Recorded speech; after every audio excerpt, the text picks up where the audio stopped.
Pemirsa, di mana saja berada, Badan Penanggulangan Bencana Daerah dalam program IO Sungai Yogyakarta Perbincangan Seputar Jogja.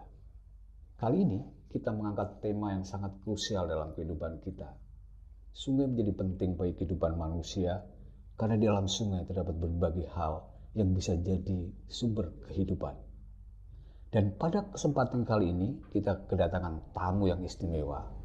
Beliau adalah Kepala Bidang Operasi dan Pemeliharaan Balai Besar Wilayah Sungai Serayu Opak, Insinyur Sahril SP PSDA. Selamat datang pada kesempatan kali ini, Bapak. Baik, terima kasih undangannya. Oke. Pemirsa, kita akan berbicara banyak tentang bagaimana restorasi sungai, bagaimana memelihara sungai. Mudah-mudahan perbincangan kita kali ini akan memberikan kebermanfaatan bagi kita semua. Pak Sahril, Siap. apa pentingnya restorasi? Restorasi itu kalau didefinisikan bahwa bagaimana mengembalikan sungai seperti awalnya. Nah, sekarang sungai-sungai kita ini dengan bebannya yang banyak, dengan ditempatkan oleh manusia, oleh kegiatan sehari-hari, artinya terjadi degradasi di sungai itu. Sehingga fungsi sungai tidak bisa sesuai dengan aslinya. Makanya restorasi sungai ini perlu dan wajib kita lakukan untuk menjaga supaya sungai itu kembali ke seperti awalnya. Lalu siapa sebenarnya yang bertanggung jawab untuk melakukan restorasi? Dan di manakah peran masyarakat? Sehingga ada keberlangsungan kebijakan Pak Sahril dan masyarakat itu. Bagaimana fungsi-fungsi itu harus dikerjakan? Ya, sesuai dengan Permen 04 tahun 2016 tentang kriteria sungai dan kewenangan sungai, bahwa sungai-sungai yang ada di daerah Provinsi Istimewa Yogyakarta menjadi kewenangan Balai Besar Wilayah Sungai Serayu Opak. Sehingga fungsi sungai dan peran sungai itu tentunya diambil alih oleh balai. Tetapi balai tidak bisa bekerja sendiri. Balai harus melibatkan banyak pihak, terutama masyarakat di sepanjang sungai. Perguruan tinggi yang secara edukasi dia bisa membuat peraturan-peraturan. Terus bisa juga pengguna sungai yang lainnya seperti industri dan lain-lainnya. Sehingga sungai ini bisa dikelola secara bersama-sama. Secara institusi balai ada di sana. Tetapi balai tidak bisa lepas dari kepentingan, tidak bisa lepas dari fungsi-fungsi yang ada di sekitar sungai itu, terutama tadi seperti masyarakat. Lah, masyarakat sungai itu sudah terbentuk di daerah DIY ini. Kita mempunyai banyak komunitas sungai yang memang selama ini cukup berperan penting di dalam melihat sungai sebagai manfaat yang dicari gitu. Nah, komunitas sungai inilah kami sebagai pemerintah memberikan naungan, memberikan edukasi ke mereka. Nah, sehingga komunitas sungai yang sudah terbentuk selama ini itu jadi mitra Balai Besar Sungai Serayu Opak terhadap restorasi sungai-sungai yang ada di wilayah DIY ini. Kalau dilihat dari sungainya, Pak, kalau kita berbicara sungai di Jogja, katakanlah kategori sungai di Jogja itu sudah sampai ambang beberapa gitu, dalam tingkat bahayanya barangkali atau tingkat polusinya barangkali.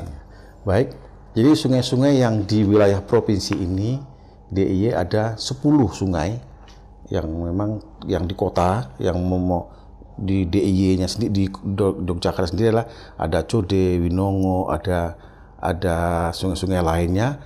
Itu sebetulnya sama tingkat pencemarannya itu kita boleh dikatakan ringan sampai sedang gitu. Nah, itulah yang memang kita jangan sampai tingkat pencemaran itu meningkat menjadi berat gitu loh.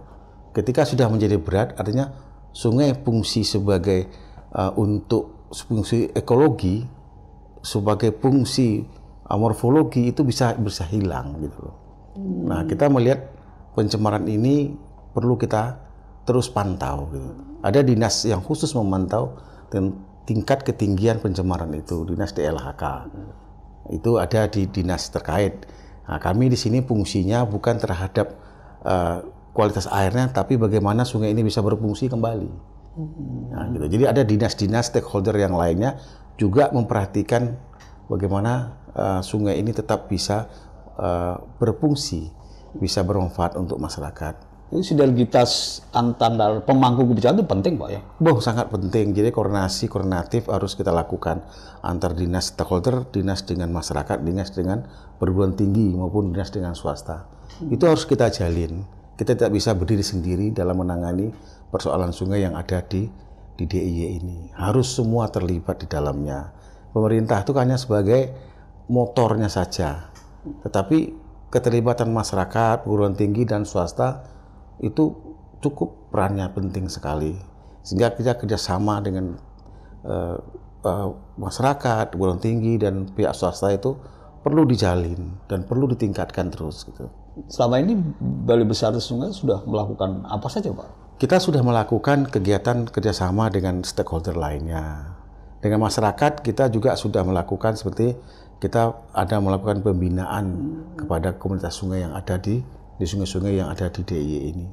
Kita ada punya lebih kurang mungkin 20 komunitas sungai yang memang ada di kita pembinaannya, ada di balai.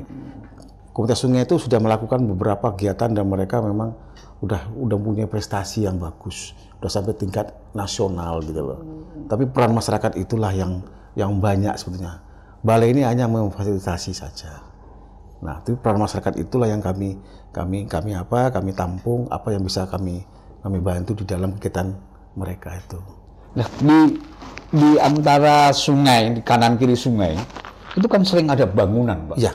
Yang saya sebut namanya wilayah sepadan sungai. Itu bagaimana, Pak, pengaturannya, Pak? Sehingga masyarakat jadi tahu, masyarakat tidak membangun katakanlah atau membuat bangunan yang ada di sekitar itu. Ya. Baik, jadi memang ini perlu kita sampaikan kepada pemirsa bahwa sesuai dengan Permen 28 tahun 2015 tentang sempadan sungai dan irigasi, bahwa sungai-sungai kita itu harus mempunyai wilayah sungai. Kalau di jalan namanya ROE. Oke, yang tidak boleh ada bangunan. Ketika kita membuat bangunan di dalam ROE itu, ketika ada kendaraan bisa masuk ke ROE, tentunya dia akan menabrak itu. Nah, begitu juga kalau di sepadan sungai, ketika ada bangunan permanen di dalam sepadan dan bersamaan waktunya air meluap, dia juga bisa menabrak bangunan tersebut dan sehingga mengakibatkan kepada kerusakan yang lebih berat. Nah, sehingga sepadan sungai ini perlu diaturlah di dalam permen tersebut. Nah, kategori daripada pengaturan tersebut itu berdasarkan sungai yang bertanggul di dalam kota, sungai yang tidak bertanggul di dalam kota, dan sungai yang bertanggul dan tidak bertanggul di luar kota. Bagaimana penjelasannya? Nah, sungai yang bertanggul di dalam kota itu, ketika ada sungai sudah mempunyai tanggul, dan tanggul ini direncanakan untuk penanganan banjir, itu kita memberikan peluang tidak boleh ditempati oleh 3 meter dari kaki tanggul. Tetapi ketika sungai itu tanpa ada tanggul, itu kita melihat lebar sepadan sungai itu berdasarkan kedalaman daripada airnya. Ketika airnya dalamnya sampai dengan 3 meter dari dasar sampai palung sungai, berarti kita harus memiliki sepadan, harus menyiapkan sepadan 10 meter. Antara 3 meter sampai 20 meter, kita harus menyiapkan sepadan sungai dari palung sungai itu 15 meter. Dan ketika kedalaman air melebihi 20 meter, kita harus menyiapkan 20 meter sepadan sungai. Nah, itulah sebetulnya aturan yang memang perlu kita sosialisasikan kepada masyarakat, bahwa tujuan dari pemerintah itu khususnya bukan untuk membatasi masyarakat untuk membangun di tanahnya sendiri, tetapi untuk bagaimana kenyamanan seluruh pihak ketika ada banjir di sungai tersebut. Kalau melihat di wilayah DIY, sudah seberapa parahkah masyarakat itu katakanlah membangun itu? Apakah masih ada tingkat toleransi atau barangkali memang seharusnya sudah dilarang? Oke. Sebetulnya di permen ini adalah acuan dasar kita, payung kita. Dan kita lihat di Jakarta ini memang semua belum ada yang sesuai dengan permen memenuhinya. Rata-rata mereka itu mepet kepada tebing sungai kita. Nah, tetapi ada upaya dan usaha dari pemerintah kota, pemerintah provinsi untuk meminta masyarakat untuk mundur. Nah, yang baru bisa terpenuhi itu 3 meter. Oke. Harapan kita sesuai dengan permen itu yang tadi yang kedalaman air sampai palung 3 meter itu 10 meter. Tetapi memang kita tidak bisa membuat peraturan itu harus seperti itu. Makanya kita perlu di sana di dalam sebuah sungai itu ada pengkajian. Pengkajian terhadap debit banjir. Terus kita harus ada tim namanya tim penetapan sempadan sungai. Lah itu yang sedang baru kita susun. Tim itu nanti terdiri dari pemerintah pusat, pemerintah daerah, dan stakeholder, tokoh-tokoh masyarakat. Jadi di mana setelah kita melakukan pengkajian, terus dengan tim itu melihat persoalan di lapangan, ternyata sempadan sungai itu tidak bisa diterapkan 10 meter. Itu bisa berubah atas dasar pengkajian dan perencanaan yang sudah dilakukan gitu. Jadi permen itu menjadikan payung dulu kita. Nanti pengkajian itulah nanti tim sempadan sungai itu nanti yang memberikan keputusan terakhir. Di mana nanti tim-tim itu dibentuk oleh Menteri PUPR. Dan itu untuk menanggulangi supaya bencana sungai tidak terjadi, Pak ya? Ya, salah satunya itu. Dengan adanya kita menyiapkan sempadan, artinya sungai bisa menampung debit banjirnya sendiri. Pemirsa, kita akan berbincang banyak tentang restorasi sungai. Dalam kaitannya, sungai tidak hanya saja mengalirkan air, tetapi di dalamnya juga banyak hal yang juga kita harus lindungi.